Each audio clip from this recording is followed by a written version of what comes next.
Hello, and welcome. This upcoming winter season is looking way too good, guys. Like, look at all these anime that'll leave us impressed, depressed, and mating-pressed. Which is why you should join me as I continue my journey to discover the perfect Frieren Season 2. Do I need to say anything else? Guys, I can just end the video right here. It'll bring us one step closer to finding the perfect anime. Be sure to sub Frieren for more Frieren. Thanks for watching, and I'll see you in the next one. Okay, there's 55 other anime I've highlighted in this video, so just consider the rest of this an epilogue. Starting with Jujutsu Kaisen Season 3. Yeah, as if Frieren wasn't big enough of a name, we've got JJK. And Hell's Paradise Season 2. It's been like 3 years. I don't actually remember what happened when the first season ended, but I do remember really enjoying this, and Sagiri was one of my favorite new anime characters in 2023. I am a little bit concerned since MAPPA just came out with the Reze arc movie, not to mention 2 anime this past fall, and now these 2 this upcoming season. MAPPA, you're scaring us again. Oshinoko Season 3, and I'm sure there's absolutely nothing that's happened regarding the source material since the end of Season 2, which is how I'm looking at it because I'm anime only, and this is already one of my favorite anime series of the decade, so I'm excited. Fate Strange Fake is coming out with the full season rather than just sporadic episodes. The trailer for this looks amazing, but I haven't gotten into Fate before, so I need to do some research. My Hero Academia Vigilantes Season 2, and we have to appreciate the generational run My Hero is on right now. The main series just wrapped up, and the reception has been extremely warm, to put it lightly. They announced an extra OVA episode later on in 2026, and now they've got the second season of a great spin-off coming out too. Seeing how well My Hero has succeeded is making me proud. Chain Soldier Season 2. Now, I enjoyed the first season, but it definitely left a lot to be desired. It wasn't the greatest adaptation, but fortunately this trailer looks fantastic. Passion taking the reins should be the boost the series needed big time. Golden Kamuy is entering its final season, and we've also got the return of Trigun, with Trigun Stargaze. Stampede was incredible. This should be a treat too. Just like Medalist Season 2, just in time for the Winter Olympics. And with how good this trailer is looking, it really feels like it's Studio Engi's redemption arc. Fire Force Season 3 Part 2. And this should tell you how good this upcoming season is going to be, because for my Spring Ultimate Guide, this was the first one I opened up with. Meanwhile, it's the 11th anime I've mentioned so far. I found 10 other anime that I wanted to highlight before the hypest anime of Spring season. Yeah, winter's gonna be great. And there's still more sequels with MF Ghost Season 3. I haven't watched this series, but my friends and I are big fans of the soundtrack. It's our go-to music for whenever we're driving to Round 1 bowling and arcade. 'Tis time for Torture Princess Season 2. Anyway, I'm Falling in Love with You Season 2. Blue Miburo Season 2. Hell Teacher, Jigoku Sensei Nube Part 2 all round out the remaining sequels, but I wonder if there's anything else coming out this winter that I should highlight. JoJo's Bizarre Adventure Part 7 Steel Ball Run? Technically its first episode or batch, I'm not sure yet, comes out in March, so it's technically a winter anime. Now, please excuse me while I whip out my hottest anime take yet. I'm not planning to watch this. Let me explain. There was once a time in my life when I was obsessed with JoJo. If you knew me for like a 3-year period almost a decade ago, all I talked about was JoJo. It was honestly annoying, and I have read the manga for this. I can tell you right now, it's gonna be high quality, and if you enjoy this series, you're going to be in for a good ride. But I personally don't enjoy the series anymore. I got a lot of enjoyment out of it when I was deep into the series, but eventually the luster just wore off of me, and I'd much rather not force myself to watch something when I already know it's just not my cup of tea anymore. That being said, I'm still gonna recommend this if you've already gotten into the series before. If you've watched the first 6 parts, you might as well keep watching it. And for what it's worth, I did enjoy reading the manga on this, so it will get a recommendation for me, at the very least. And now comes the part of the video where I mention what is my most exciting pick to watch this season, which is always a good, sometimes a good anime. But I'm pretty confident about this season's gem, that being Sentenced to be a Hero. And if this art style looks familiar, Well, the director Hiroyuki Takashima and assistant director Yoshitake Nakakoji have both worked on Mushoku Tensei before. So if you think that show's pretty, but you're turned off because you know, then here's something that should be a gruesome, bloody, fun time. But the anime it's reminding me of is actually Clevitus, which also had an awesome dark fantasy atmosphere, beautiful art style that I wish we'd see more of, and an extended first episode. I'm calling it right now. This is gonna bang hard. And if I haven't hyped it up enough yet, the music will be done by Shunsuke Takizawa, whose resume includes 100 girlfriends. And he's also doing the soundtrack for Kunon, the Sorcerer Can See. Yeah, might as well do some other fantasy shows here too. I think another fantasy highlight is you can't be in a rom-com with your childhood friends. Heh.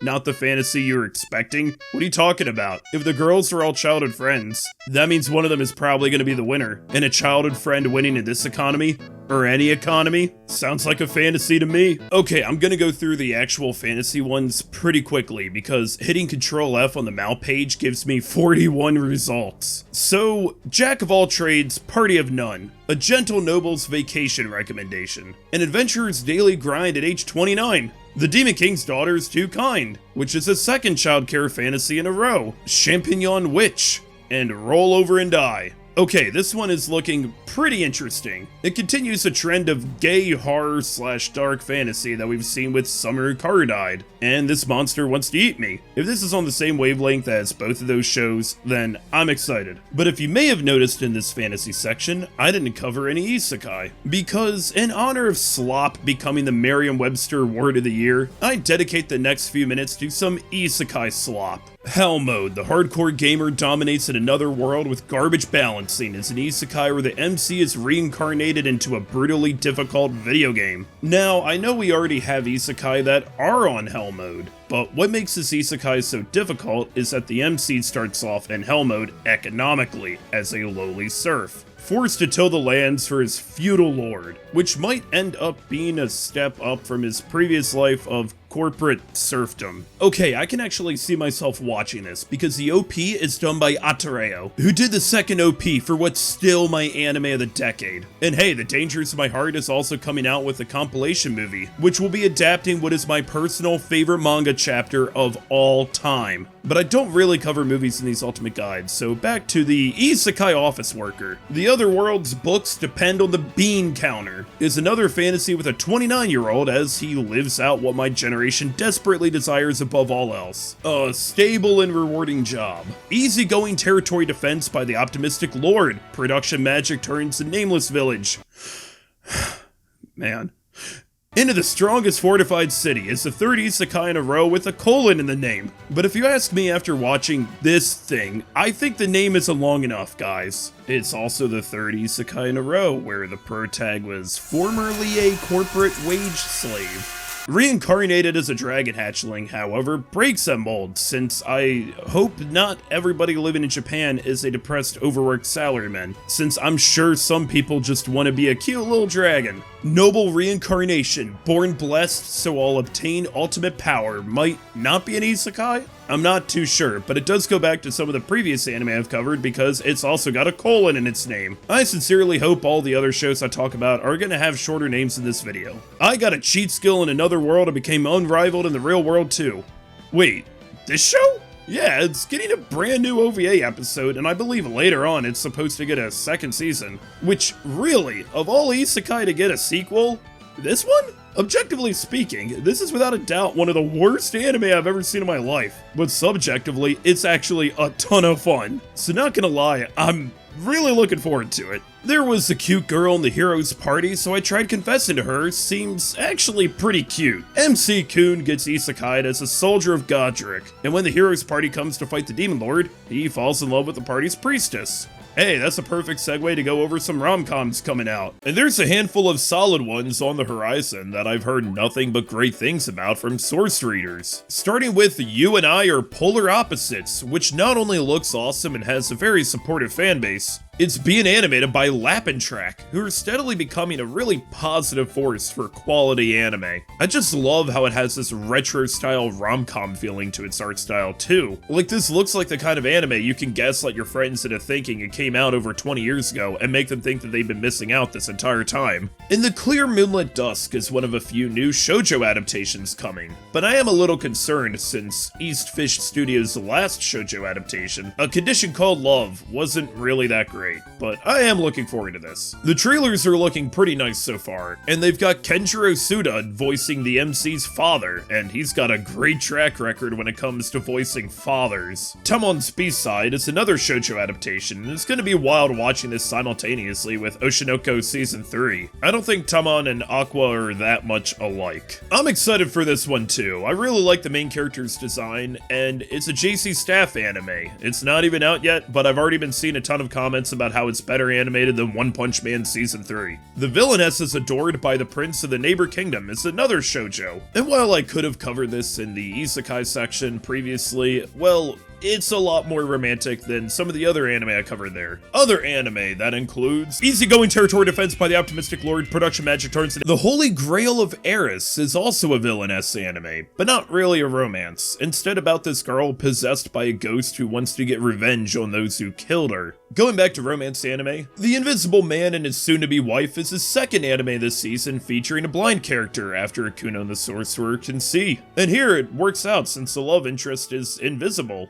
But, I don't think they're the characters turning the most heads. Hanakimi is not just another shoujo adaptation, but also an adaptation of a manga that began in 1996. I really appreciate how it has a 90s-based art style, but clearly is a modern-style anime. And by that, I don't just mean the animation. I mean how both the OP and ED are being done by Yoasobi. Yeah, the Yoasobi. Both the OP and ED. That's just impressive. Love Through a Prism is a brand new Studio Wit anime original series, and while I really didn't care for their last one, having something that's on a smaller scale than moon-based sci-fi epic warfare is probably going to work in this anime's favor. Plus, given how the main character is a painter, I'm glad that this is a very pretty looking series too. Does it count if you lose your innocence to an android? Hey, it's on Mal. It counts. Just sneaking this in here and hoping that nobody notices. And then we have Tune Into the Midnight Heart, which is an upcoming harem rom-com that I'm very much looking forward to. Not only have I heard outstanding praise from fans of the source material, but I think it's cool how often VTubers are doing anime OPs now. Alright, that's a ton coming out so far. Which ones am I missing? Well, according to Mal, the most popular anime I haven't mentioned yet is Journal with Witch. And I don't have any jokes for this one. We rarely get josei adaptations in the first place, and thankfully, this one looks like it's gonna be the real deal. But there's still some goofy anime I can shout out, like The Darwin Incident. Man, I got no idea what to expect on this one. It looks like the kind of anime that's either going to be the best of the season or the worst of the season. No in between. Well, in honor of rage bait being the word of the year for the Oxford English Dictionary, Dead Account is an upcoming exorcism anime about the MC creating terrible content online. Remember guys, anytime you're hate watching, you're just giving the other side more money. But I guess he can use it to pay for his sister's medical bills. Maybe this is going to be really sweet and wholesome. But enough about Dead Accounts, because we've got Shibayugi, playing death games to put food on the table. Which is not just a death game anime, but one where the MC earns her living by playing said death games. Yeah, I know times are hard for 17-year-olds these days, but I'm worried that this is just going to give certain YouTubers more ideas. Man, I'm noticing a lot of these upcoming shows being pretty dark. So let's get darker with two new vampire anime, Dark Moon the Blood Altar and The Casebook of Arn. These two have some interesting sources. Dark Moon is based off of a Korean manhwa. Okay, update while editing. I just found out that this is actually based off of a Korean boy band. Like, the original source material is about the boy band themselves, but as vampires. That's amazing. Oh yeah, and werewolves too. And The Casebook of Arn is originally based off of an RPG Maker game. And then we've got Kaya-chan Isn't Scary, a new horror series where the MC keeps reminding me of Yayoi from Dark Gathering, which is a major compliment, mind you. Dark Gathering was awesome, so I'm looking forward to this. Man, we need something cleaner after those shows, something that could wash the scum away.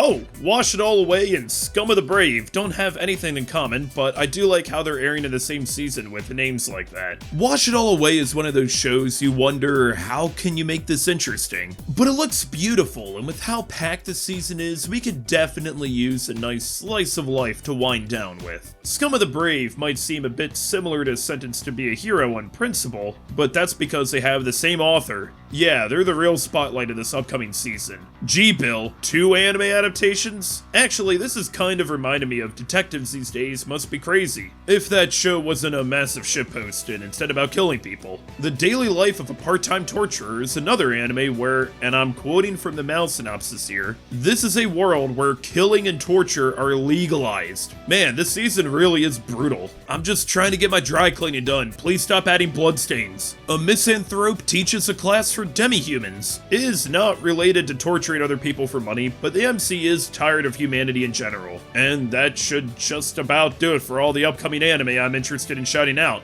Except there's one more I think should get the spotlight, and that's Cosmic Princess Kaguya. Now, it looks like this is a movie, and I don't normally shout these out, but this is looking incredible. It's a retelling of the classic Kaguya folktale, but you know, modernized a bit. It's animated beautifully, you can tell the people involved are putting their all into this, and it seems to be music-based, which I've learned is a recipe for success, for me at least. Yeah, I'm really looking forward to this one, as it'll no doubt bring us one step closer to finding the perfect anime. And there's 53 anime, a new movie, a new compilation film, and an OVA episode coming out this winter. Which ones are you looking forward to? Plus, we've got a few continuing, like Ganosia, To Your Eternity Season 3, and Tojima-kun Wants to Be a Kamen Rider. If you enjoyed this video, then be sure to sub Cosmic Princesses for more Kaguyas. This is my last video of 2025. The fall tier list will be out sooner than I've been making them lately because I just watched fewer shows this fall. So that's coming up next. And then comes my end of year videos. My goal for 2026 is to come out with more videos than I have been lately. I'm not too fond of the limited amount of videos I've made since like June. But there's so much great anime coming out soon that I can't wait to watch and talk about. Thanks for watching, and I'll see you in the next one.